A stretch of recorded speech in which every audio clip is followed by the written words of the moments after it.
नमस्कार दोस्तों, कैसे हो? उम्मीद करते मस्त होंगे। तो मेरा नाम विक्रांत है और आज हम लोग प्रकाश का अपवर्तन को जानने वाले हैं, पढ़ने वाले हैं, समझने वाले हैं, बिल्कुल बेसिक से। ठीक है, तो सबसे पहले क्या बोल रहा है, चैप्टर देखिए, क्लास 10th का फिजिक्स का चैप्टर नंबर 2 है प्रकाश का प्रवर्तन। ये चैप्टर में क्या बोल रहा है, चैप्टर का नाम क्या है, पहले इसको समझते हैं। तो पहले प्रकाश प्रकाश प्रकाश क्या होता है?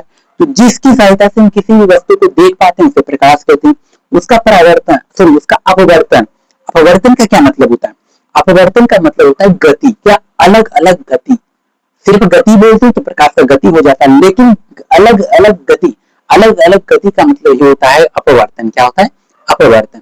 तो आज हम लोग इस चैप्टर में प्रकाश के अपवर्तन में जितने भी सारे टॉपिक हैं, ये सारी चीजें हम लोग जानने वाले हैं, कवर करने वाले हैं। ठीक है, चलिए सबसे पहले अपन प्रकाश लिखते हैं, क्योंकि प्रकाश का अपवर्तन जानने से पहले हमको प्रकाश के बारे में जानना होगा। क्या हमको प्रकाश के बारे में जानना होगा, इसलिए सबसे पहले हम प्रकाश लिखते हैं। क्या सबसे पहले हम प्रकाश लिखते हैं?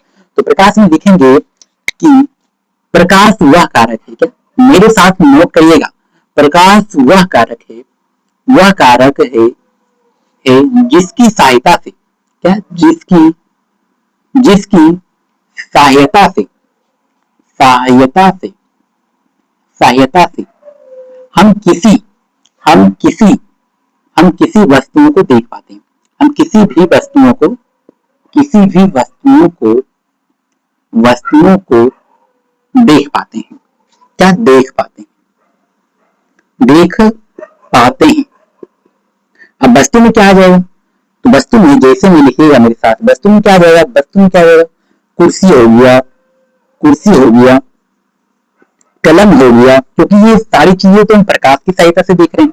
आदि हो गया etc, ये सारी चीजें तो हम प्रकाश की सहायता से ही तो देख रहे भाई, अपने आप थोड़ी नहीं दिख रहे हैं। इसलिए प्रकाश पड़ रहा है और प्रकाश से टकराकर मेरी आंखों में आ रहा है, तभी तो हम देख रहे हैं इसे, वर्ड हम थोड़ी लिख पाते हैं। ये पेन को, मेरे पास ये पेन है, हम इसे देख रहे हैं। क्यों देख रहे हैं? प्रकाश से कारण बन रहा है। क्योंकि अगर हम प्रकाश को बंद कर दें, लाइट को बंद कर दें, तो क्या इसे देख पाएंगे? अंधेरा अंधेरा दिखेगा भाई, नहीं देख सकते। तो प्रकाश एक चीज है। अब चलिए अब जान लेते हैं प्रकाश का अपवर्तन किसे कहते हैं। क्या अब हम लोग जानेंगे प्रकाश का अपवर्तन किसे कहते हैं। प्रकाश के बारे में तो जान लिए, अब प्रकाश का अपवर्तन के बारे में भी जान लेते हैं। तो लिखिएगा मेरे साथ, प्रकाश का अपवर्तन। क्या लिखेंगे मेरे साथ? लिखेंगे प्रकाश का अपवर्तन। प्रकाश का अपवर्तन। क्या अपवर्तन। तो प्रकाश का अपवर्तन क्या बोलता है, सुनिएगा इसका परिभाषा, कि जब प्रकाश की किरण एक पारदर्शी माध्यम से दूसरे पारदर्शी माध्यम में प्रवेश करती है, तो पूर्व यानी पहले वाली जो पारदर्शी माध्यम होती है वो अपने पथ से विचलित हो जाते हैं, अर्थात मुड़ जाते हैं। इसी को प्रकाश का अपवर्तन कहते हैं। अच्छा, पारदर्शी का मतलब क्या पता है आप लोगों को? पारदर्शी का मतलब होता है, आप क्लास 10th का फिजिक्स का चैप्टर नंबर 1 प्रकाश का परावर्तन में पढ़ेंगे कि पारदर्शी का मतलब होता है कि जो प्रकाश की किरण कोई वस्तु से आर पार हो जाती है। जैसे मान लो एक शीशा है और यहाँ से प्रकाश की किरण आ रही है और आर पार हो जा रही है, तो क्या शीशा क्या हो जाएगा? तो पारदर्शी हो जाएगा। शीशा क्या हो जाएगा?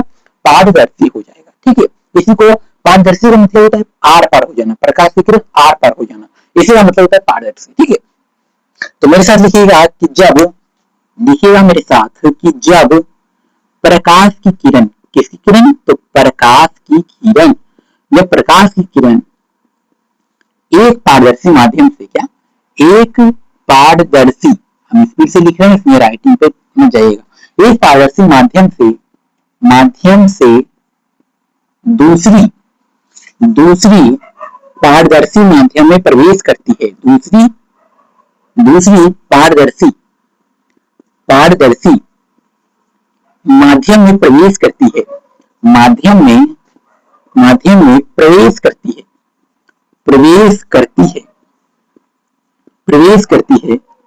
तो वह अपने पथ से, किसे पथ से विचलित हो जाती है। क्या हो जाती है? विचलित हो जाती है। विचलित हो जाती है।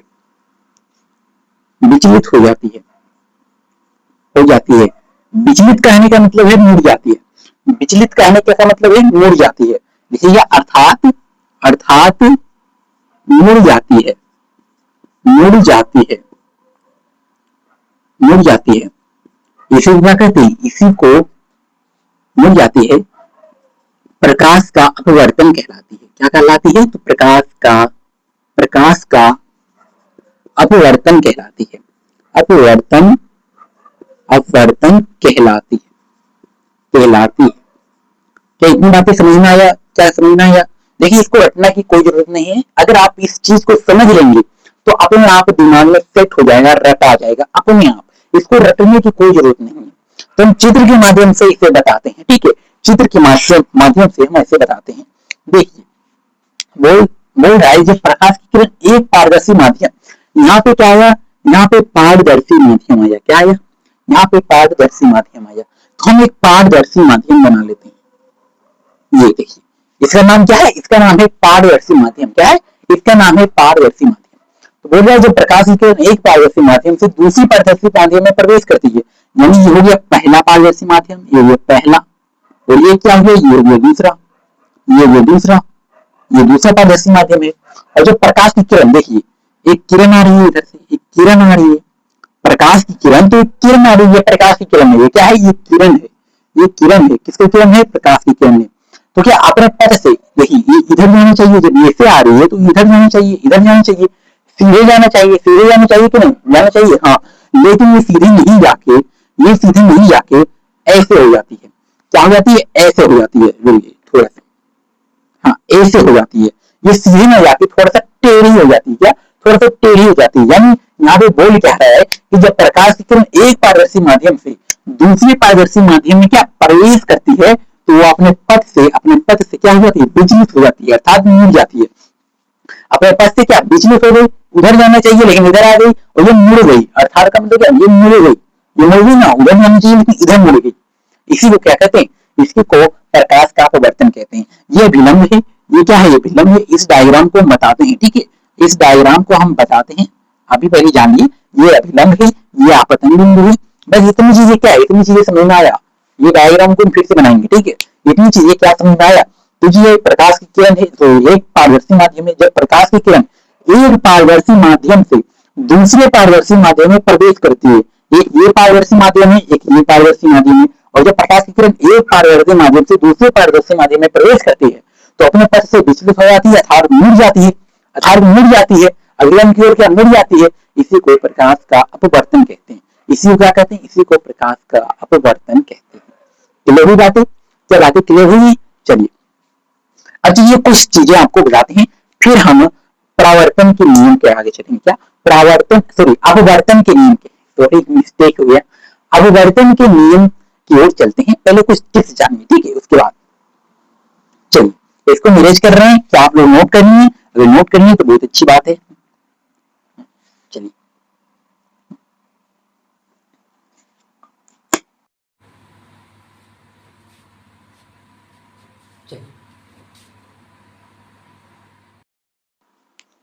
चलिए अब हम लोग एक छोटी सी चीज जानते हैं। क्या हम लोग एक छोटी सी चीज जानते हैं, लिखिएगा मेरे साथ, निर्वात, निर्वात, और इसी को दूसरा नाम हवा भी कह सकते हैं आप, क्योंकि हवा और निर्वात में कोई अंतर नहीं है उतना, ये बात याद रखिएगा। फिर जल, जल कहने का मतलब है पानी, जल किसे कहते हैं, पानी को कहते हैं। फिर ये कांच, फिर क्या कांच, और एक हीरा भी लिख लीजिएगा, एक तो ये बाद में लिखवाएंगे, ठीक है, ये बाद में लिखवाएंगे। इतनी चीजें नोट की है। पहला क्या है, पहला है हवा, जिसे निर्वात भी कहते हैं। तो ये निर्वात और हवा में कुछ ज्यादा अंतर नहीं है, ठीक है, तो निर्वात भी कह सकते हैं या फिर हवा भी कह सकते हैं। जल, जल जिसे पानी कहते हैं, और दूसरा क्या, कांच हो गया। ये तीनों में प्रकाश की चाल कितनी है, ये तीनों में कितनी क्या है, तो प्रकाश की चाल, ये तीनों में प्रकाश की जो चाल है वो कितनी है, नोट करिएगा, प्रकाश की चाल, प्रकाश की चाल कितनी है। तो हवा, जल और कांच, तो जो निर्वात या फिर हवा है ना, तो 3 लाख, लाख में कितने शून्य होते, तो 5 शून्य होते हैं, याद रखिए। 3 लाख किलोमीटर प्रति सेकंड के स्पीड से हवा या फिर निर्वात में प्रकाश की चाल चलती है। कितने, 3 लाख किलोमीटर प्रति सेकंड की रफ्तार से। पानी में कितना, तो पानी में 2,50,000, क्या 2,50,000 किलोमीटर प्रति सेकंड के रफ्तार से चलती है। क्या किलोमीटर प्रति सेकंड, 2 लाख 50,000। और ये कांच में 2 लाख, कांच में कितने 2 लाख किलोमीटर प्रति सेकेंड। क्या याद हुआ? पहला बोल रहा है हवा, तो हवा में प्रकाश की जो चाल होती है वो 3 लाख किलोमीटर प्रति सेकेंड होता है। कितना? 3 लाख किलोमीटर प्रति सेकेंड, 3 लाख किलोमीटर प्रति सेकेंड। जल में कितना होता है? तो जल में 2.5 लाख यानी 2,50,000 किलोमीटर प्रति सेकेंड होता है। 2,50,000 किलोमीटर प्रति सेकेंड होता है जल में। कांच में कितनी होती है? तो कांच में 2 लाख किलोमीटर प्रति सेकेंड होता है। कितना होता है? 2 लाख किलोमीटर प्रति सेकेंड होता है।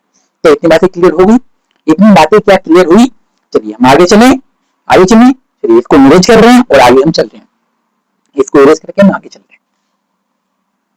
चलिए, तो हम एक डायग्राम बना रहे थे, जो पहले डायग्राम बनाए थे वही डायग्राम बनाएंगे। ठीक है, देखिए मेरे साथ नोट करिएगा।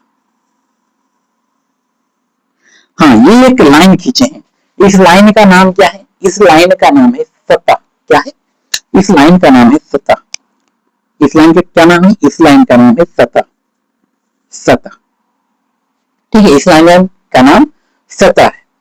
ठीक है, अब देखिए एक यहाँ अपतन बिंदु है। इस बिंदु का नाम क्या है? क्या बिंदु दिख रही है? हाँ, इस बिंदु का नाम है अपतन बिंदु। क्या है? अपतन बिंदु। और इस बिंदु पर एक लंब गया है। इसे क्या बोलेंगे? इसे लंब बोलेंगे। इसे क्या बोलेंगे? इसे लंब बोलेंगे। एक लंब गया है। एक लंब गया है, इसे लंब बोलेंगे। एक लंब गया है। ठीक है, और ये जो दिख रहा है आपको, ये एक किरण क्या, जिसे आपतित किरण बोलते हैं। क्या बोलते हैं? आपतित किरण। टेढ़ा नहीं बनना है, बिल्कुल सीधा बनाना है। लेकिन हमसे टेढ़ा हो गया कोई बात नहीं, आप लोग सीधा बनाइएगा। और ये ऐसे हो जाती है। क्या? ये ऐसे चली गई। ठीक है, ये एक किरण हो गई। क्या समझ आया? बिल्कुल। अब देखिए इसका नाम सतह है और इसका नाम क्या है? ये बुंदा जो आपको दिख रहा है ना, इसका नाम क्या है? इसका नाम है आपतन बिंदु। क्या है? आपतन बिंदु। इसका नाम क्या है? इसका नाम अभिलंब है। इसका नाम क्या है? इसका नाम अभिलंब है। अभिलंब। इसका नाम क्या है? इसका नाम आपतित किरण है। क्या है? आपतित किरण। बिल्कुल पहले चैप्टर की तरह ही से पढ़ेंगे। आपतित किरण है, बिल्कुल सेम चीज है, बस थोड़ा सा फर्क है। बाकी पहले चैप्टर जैसा ही है। ठीक है, इसमें घबराना वाली बात नहीं है। ये क्या है भाई? ये है अपवर्तन। पहले क्या था? परावर्तन किरण, लेकिन इसमें अपवर्तन किरण है, क्योंकि यहाँ अपवर्तन आ रही तो अपवर्तित किरण हो जाएगा। अपवर्तित। देखिएगा मेरे साथ और लिखिएगा अपवर्तित किरण। ये क्या हुआ? ये अपवर्तित किरण हो गया। ये क्या हुआ? ये एक अपवर्तित किरण हो गया। ठीक है, अब देखिए यहाँ पे अब यहाँ पे कोण भी देते थे। क्या? एक कोण भी देते थे यहाँ। इस कोण का नाम क्या है? इस कोण का नाम है आपतन कोण। क्या है? आपतन कोण। इस कोण का नाम है आपतन कोण। और इस कोण का नाम क्या है? इस कोण का नाम है परावर्तन कोण। क्या है? अपवर्तन कोण। पहले वाले कॉन्सेप्ट याद रह रहा है, पहले वाले कॉन्सेप्ट को भूल जाइए। पहले लिखते थे परावर्तित किरण और परावर्तन कोण, लेकिन अब की बार क्या लिखना है? अपवर्तित किरण, अपवर्तन कोण। ठीक है, यहाँ लिखेंगे अपवर्तन कोण। अपवर्तन कोण। अब क्या लिखेंगे? अपवर्तन कोण। ठीक है, ये इसमें बड़ा कंफ्यूजन रहता है, हम यहाँ पे लिख के बता रहे हैं। पहले लिखते थे परावर्तित किरण। क्या लिखते थे? परावर्तित किरण। और लिखते थे परावर्तन कोण। क्या लिखते थे? परावर्तन कोण। लेकिन अगर हम दूसरा चैप्टर में इसके बारे में पढ़ रहे हैं, तो हम क्या लिखेंगे? हम लिखेंगे अपवर्तित किरण। क्या लिखेंगे? अपवर्तित किरण। परावर्तित किरण की जगह अपवर्तित किरण लिखेंगे और परावर्तन कोण की जगह अपवर्तन कोण लिखेंगे। तो इतनी बातें क्लियर हुई? इतनी बातें क्लियर होगी। ये नोट में करके लिख लीजिए, आपको याद रहेगा, क्योंकि बहुत भूल जाते हैं। तो परावर्तित किरण की जगह अपवर्तित किरण और परावर्तन कोण की जगह अपवर्तन कोण। क्लियर? अरे क्लियर हुई? चलिए इसको हम मिटा रहे हैं। अब हम परिभाषा लिखना स्टार्ट करते हैं। किसकी परिभाषा? किसकी परिभाषा लिखना है? अपवर्तन की? नहीं रे, पहले वाले चैप्टर में जिसे आपतित किरण परावर्तित किरण के बारे में लिखते थे, वैसे ही इस वाले चैप्टर में भी, इस वाले वीडियो में भी हम लोग लिखेंगे। ठीक है, चलिए तो पहले क्या लिखेंगे? अपवर्तित किरण। क्या लिखेंगे? सही, आपतित किरण। आपतित किरण, आपतित किरण। चलिए आपतित किरण में क्या लिखेंगे? वही जो पहले वाले चैप्टर में लिखते थे, वही चीजें लिखेंगे। और क्या, और क्या लिखेंगे भाई? हाँ, तो मेरे साथ लिखिएगा कि दो माध्यमों को अलग करने वाले सतह पर, क्या लिखेंगे? दो माध्यम को, एक ये माध्यम हो गया, एक ये माध्यम हो गया। देखिए मेरे साथ लिखिएगा इधर विरल माध्यम। विरल दो माध्यम है, दो माध्यम का नाम क्या है? एक का नाम है विरल माध्यम, विरल माध्यम। दूसरे का नाम क्या है? दूसरा का नाम है सघन माध्यम, सघन, सघन माध्यम, सघन माध्यम। बोलो रे, क्लियर हुई? पहले क्या है? विरल माध्यम, दूसरे का है सघन माध्यम। तो लिख क्या रहे कि दो माध्यमों को अलग करने वाले सतह पर, दो माध्यमों को अलग करने वाले सतह पर, सतह पर। चलिए लिखिएगा मेरे साथ कि दो माध्यमों को, दो माध्यमों को, दो माध्यमों को अलग करने वाली, अलग, अलग करने वाली, करने वाली, वाली किरण लिखी या सतह लिखी? हम सतह ही लिखते हैं, सतह।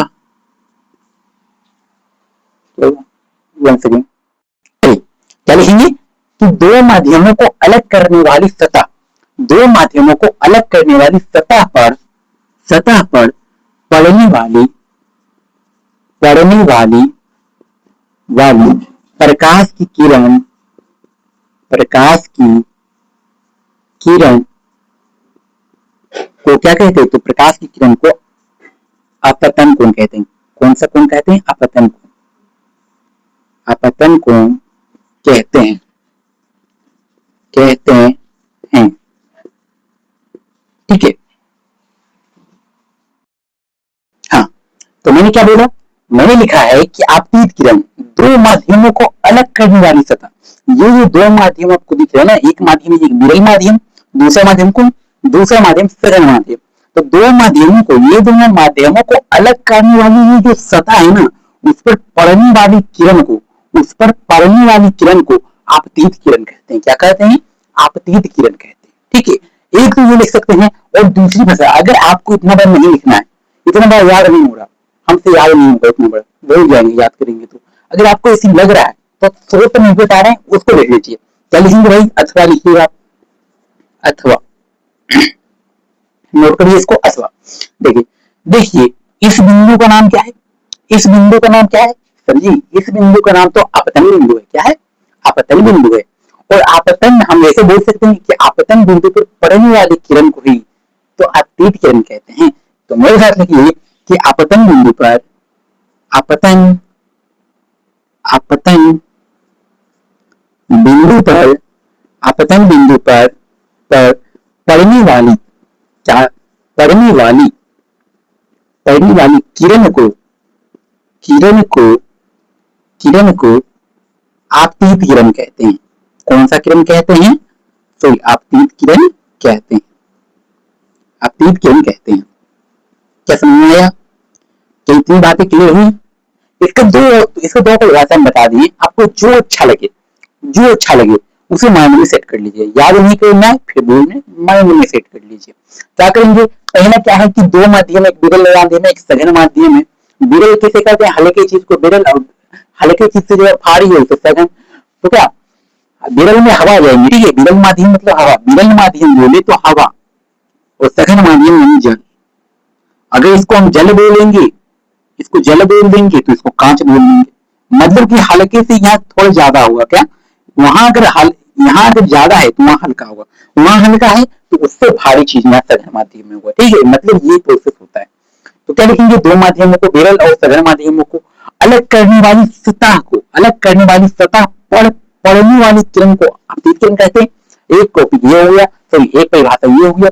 दूसरी क्या होगा, तो आपतन बिंदु पर पड़ने वाली किरण को ही आपतित किरण कहते हैं। क्लियर? अरे बोलो क्लियर हुई बात है? अब अपवर्तित किरण पढ़ते हैं क्या? अब अपवर्तित किरण जान लेते हैं। ये तो आपतित किरण हम लोग जान लिए हैं, अब अपवर्तित किरण भी जान लेते हैं कि अपवर्तित किरण किसे कहते हैं। ठीक है, तो अपवर्तित किरण किसे कहते हैं भाई? किसे कहते हैं? देखो, दो माध्यमों को अलग करने वाली सतह पर आपतित किरण पड़ के वापिस मुड़ जाती है, तो आपतित किरण के नीचे क्या नीचे मुड़ जाती है, तो इसे वो क्या कहते हैं? अपवर्तित किरण कहते हैं। मेरे साथ रहिएगा, मेरे साथ नोट करिएगा। इसको मिटा लें, इसको हम क्या इसको मिटा रहे, चलिए इसको मिटा रहे। हाँ, लिखिएगा मेरे साथ, लिखिएगा, क्या लिखिएगा भाई? तो अपवर्तित किरण क्या? अपवर्तित किरण, अपवर्तित किरण।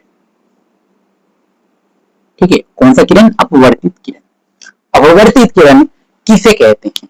तो मेरे साथ नोट करिएगा, मेरे साथ नोट करिएगा कि दो माध्यमों को, कौन से माध्यमों को? दो माध्यम। कौन माध्यम है भाई? तो दो माध्यम कौन है? तो एक सघन माध्यम है, एक विरल माध्यम है।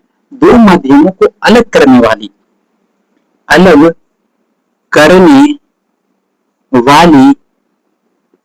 सतह पर आपतित किरण, कौन सा किरण? आपतित किरण, आपतित किरण पड़कर, आपतित किरण क्या? पड़कर, पड़ इस पर लिखा जाए, पढ़कर दूसरे माध्यम में चला जाता है। दूसरे माध्यम में क्या लिखेंगे? चला जाता है? नहीं, दूसरे माध्यम में क्या मुड़ जाता है, तो मुड़ लिखेंगे। ठीक है, मुड़ जाता है, जाता है। कौन सा माध्यम कहलाता है? कौन सा किरण कहलाता है? तो अपवर्तित किरण कहलाता है। कौन सा किरण? अपवर्तित किरण कहलाता है, अपवर्तित किरण कहलाता है। क्या इतनी बातें क्लियर हुई? अरे बोलो, क्या इतनी बातें क्लियर हो गई? इतनी बातें क्लियर हुई? देखो समझना है, समझ जाइएगा तो याद हो जाएगा खुद ब खुद। क्या बोल रहा है कि दो माध्यम, एक विरल माध्यम, एक सघन माध्यम। फिर से बता रहे हैं, दो माध्यम, एक विरल माध्यम, एक सघन माध्यम। दो माध्यमों को अलग करने वाली सतह पर आपतित किरण पड़ के मुड़ जाती है, दूसरे माध्यम में क्या मुड़ जाती है, तो उसी को क्या कहते हैं? अपवर्तित किरण कहते हैं। उसी को तो अपवर्तित किरण कहेंगे ना, उसी को अपवर्तित किरण कहते हैं। ठीक है, इतनी बातें क्लियर हुई? चलिए, आपतित किरण जान लिए, अपवर्तित किरण जान लिए, अब अभिलंब जान लेते हैं। अब क्या जान लेते हैं? अभिलंब। अभिलंब जानने से पहले आपतन बिंदु पे चाहिए। अभिलंब जानने से पहले आपतन बिंदु को जान लीजिए, ताकि आसानी होगा आपको याद करने में। ठीक है, समझने में आसानी होगा। आपतन बिंदु को जान लीजिए। चलिए, इसको यूज कर रहे हैं।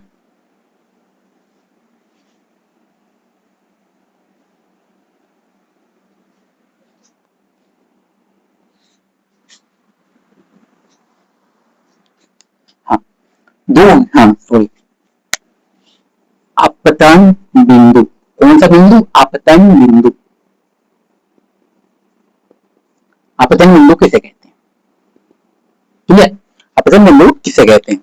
लिखिएगा मेरे साथ कि दो माध्यमों को अलग करने वाली सतह पर आपतित किरण, कौन सा किरण? आपतित किरण, आपतित किरण जिस बिंदु पर टकराती है, जिस बिंदु पर टकराती है, उसे क्या कहते हैं? उसे आपतन बिंदु कहते हैं। कौन सा बिंदु कहते हैं भाई? तो उसे आपतन बिंदु कहते हैं। क्लियर? आपतन बिंदु कहते हैं। किसे कहते हैं? चलिए, दो आपतन बिंदु किसे कहते हैं? तो दो माध्यम, विरल माध्यम और सघन माध्यम, दो माध्यमों को अलग करने वाली सतह पर आपतित किरण जिस बिंदु पर पड़ती है, कौन सा बिंदु? जिस बिंदु पर पड़ती है, उसे ही आपतन बिंदु कहते हैं। अरे आपतित किरण एक बिंदु पर ही तो पड़ रही है, सतह पर जो बिंदु है उसी पर तो आपतित किरण पड़ रही है। तो उसी को तो कहते हैं आपतन बिंदु, और उस बिंदु का नाम क्या है, तो आपतन बिंदु। आपतन बिंदु किसे कहते हैं, तो दो माध्यम को अलग करने वाली सतह पर आपतित किरण जिस बिंदु से टकराती है उसी को क्या कहते हैं, आपतन बिंदु कहते हैं। क्लियर, अरे बोलो क्लियर हुई। चलिए अब अभिलंब की ओर चलते हैं। अब किसकी ओर चलते हैं, अभिलंब की ओर चलते हैं। चलिए हम इसको इरेज कर रहे हैं और अभिलंब पे जाते हैं।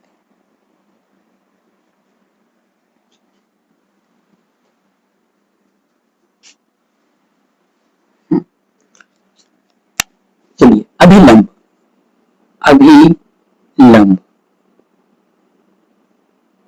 अभिलंब किसे कहते हैं, अभिलंब किसे कहते हैं।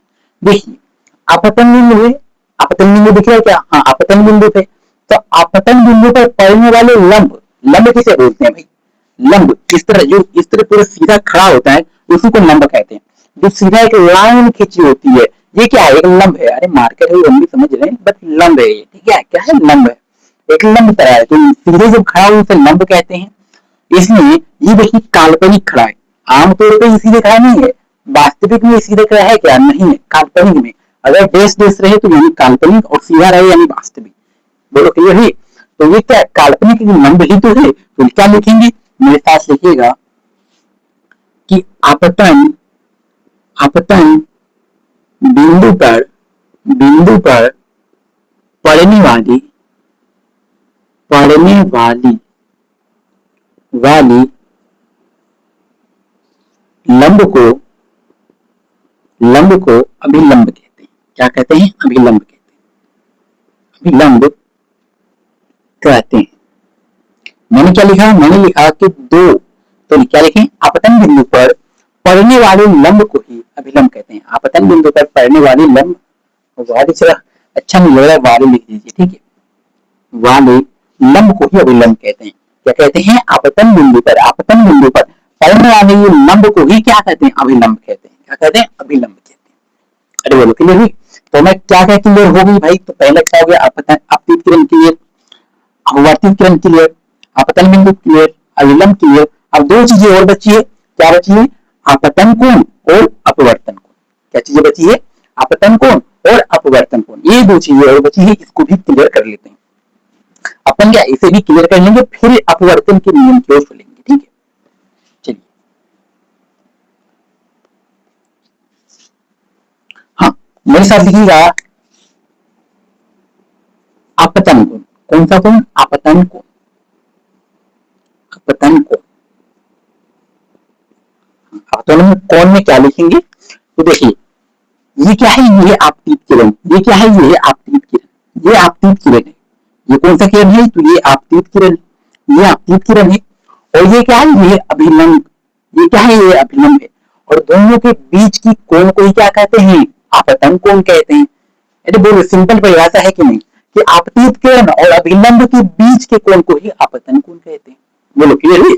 चलिए लिखिए मेरे साथ, तो लिखेंगे तो और अच्छा होगा। लिखिएगा कि आपतित किरण, क्या लिखेंगे, आपतित किरण, आपतित किरण और अभिलंब, आपतित किरण और अभिलंब के बीच की कोण, किसकी कोण को, बीच की कोण को, कोण को आपतन कोण कहते हैं। कौन सा कोण कहते हैं भाई, आपतन कोण कहते हैं, आपतन कोण, कोण कहते हैं, कहते हैं। बोलो क्लियर हुई। क्या लिखे हमने, कि आपतित किरण और अभिलंब के बीच के कोण को ही आपतन कोण कहते हैं। बिल्कुल सिंपल सा बात है। और सॉरी अपवर्तन कोण में क्या लिखेंगे, अपवर्तित कोण में क्या लिखेंगे, तो अपवर्तित किरण और अभिलंब, अरे ये यहां से लेकर यहां तक अभिलंब है, यहां तक समझने की कोशिश मत करिएगा, अभिलंब यहां से लेकर और यहां तक है, तो वही लिखेंगे अपवर्तित किरण और ये अभिलंब ही है, ये अभिलंब ही है, अभिलंब के बीच के कोण को अपवर्तन कोण कहते हैं। मतलब आपतन बिंदु की जगह पे हम अपवर्तित किरण दे देंगे, क्या देंगे, अपवर्तित किरण दे देंगे। तो मेरे साथ लिखिएगा अपवर्तन कोण, कौन सा कोण, अपवर्तन कोण, अपवर्तन कोण किसे कहते हैं। तो इसमें कुछ मत करना है कि आपतित किरण के जगह पे क्या लिख देना है, अपवर्तित किरण। तो मेरे साथ लिखिएगा अपवर्तित किरण, अपवर्तित किरण, किरण और और अभिलंब, और क्या अभिलंब, अभिलंब के बीच की कोण को, के बीच की कोण को क्या कहते हैं? अभिलंब, सॉरी अपवर्तन कोण कहते हैं। कौन सा कोण कहते हैं? अपवर्तन कोण कहते हैं,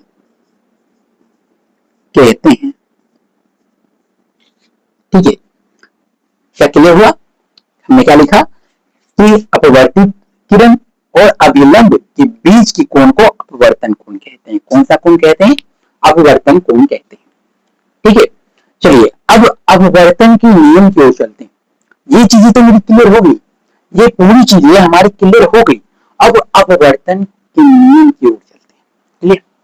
ये बोलो क्लियर हुई? तो चलिए अपवर्तन के नियम की ओर हम लोग चलते हैं।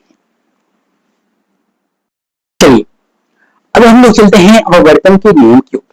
तो पहले बताइए कि अपवर्तन के प्रकाश के अपवर्तन के कितने नियम होते हैं? पहले ये तो बताइए कि प्रकाश के अपवर्तन के कितने नियम होते हैं? ये ऑब्जेक्टिव के तौर पे पूछे जाएंगे, ये ऑब्जेक्टिव के तौर पे पूछे जाएंगे। इसको याद कर लीजिए, इसको क्या, इसको याद कर लीजिए। तो प्रकाश के अपवर्तन के कितने नियम होते हैं? तो प्रकाश के अपवर्तन के कुल 2 नियम होते हैं। कितने नियम होते हैं? 2 नियम होते हैं। तो मेरे हिसाब से कहेगा कि प्रकाश के अपवर्तन के कितने नियम होते हैं? तो यहाँ नीचे दिखेगा 2 नियम होते हैं। कितने नियम? 2 नियम होते हैं। अच्छा एक क्वेश्चन और, मात्र एक क्वेश्चन और। हाँ, इसमेल का नियम क्या है हम पढ़ेंगे, ठीक है। इसमेल का नियम प्रकाश की अपवर्तन के कौन से नियम से लिया गया है? कौन से नियम से लिया गया है? तो क्या बताएंगे आप लोग कौन से नियम से लिया गया है? जी हाँ, तो दूसरा नियम से लिया गया है। कौन से नियम से? दूसरा नियम से। ये बात याद कर लीजिए, दूसरा नियम से लिया गया है, दूसरा नियम से, ठीक है। तो बातें क्लियर हुई? कितने पहले पूछा है कि प्रकाश के अपवर्तन के कितने नियम है? तो प्रकाश के परावर्तन के भी 2 नियम थे और अपवर्तन के भी 2 नियम है। क्लियर हुई? और दोनों नियम सेम है, ठीक है। बस आपतित किरण की जगह अपवर्तित किरण कर दीजिएगा। हाँ, फिर क्या बोल रहा है कि स्नेल का नियम क्या है? ये आगे पढ़ेंगे। स्नेल का नियम प्रकाश के अपवर्तन के कौन से नियम से लिया गया है? तो प्रकाश के अपवर्तन के कुल 2 नियम है, जिसमें कि दूसरे वाले नियम से लिया गया है। कौन से नियम से लिया गया है? तो दूसरे वाले नियम से लिया गया है। अब चलते हैं प्रकाश के अपवर्तन को, उसकी परिभाषा क्या होती है। चलिए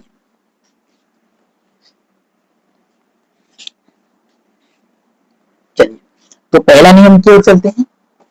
पहला नियम है प्रथम नियम है प्रकाश का अपवर्तन के नियम पहला है।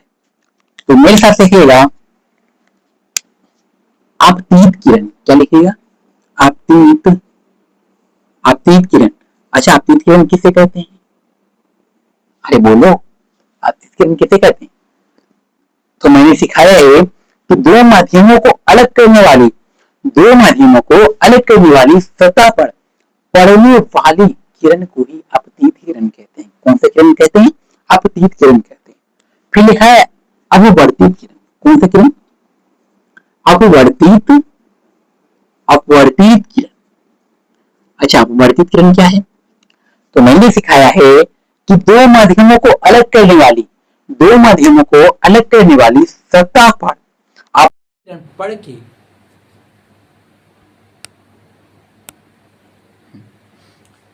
हाँ, तो मैंने क्या बोला कि दो माध्यमों को अलग करने वाली सतह पर आपतित किरण पड़कर दूसरे माध्यम में मुड़ जाती है। क्या? नीचे की ओर मुड़ जाती है दूसरे माध्यम में, तो उसे वो क्या कहते हैं? अपवर्तित किरण कहते हैं। उसे कौन सा किरण कहते हैं? तो अपवर्तित किरण कहते हैं, ठीक है। फिर लिखिएगा तथा अभिलंब। तथा क्या? तथा अभिलंब।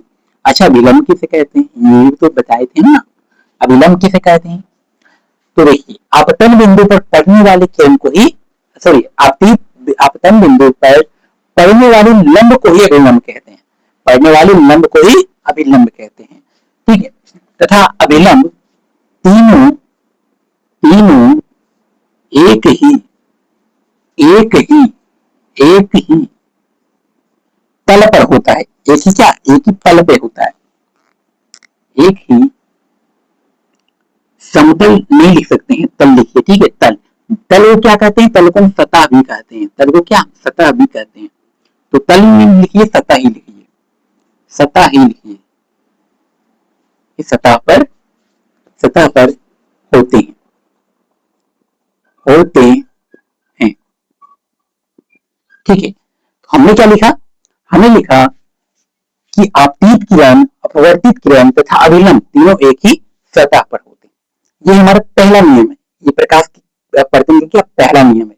अब दूसरे नियम चलते हैं, अब दूसरे नियम पर चलते हैं।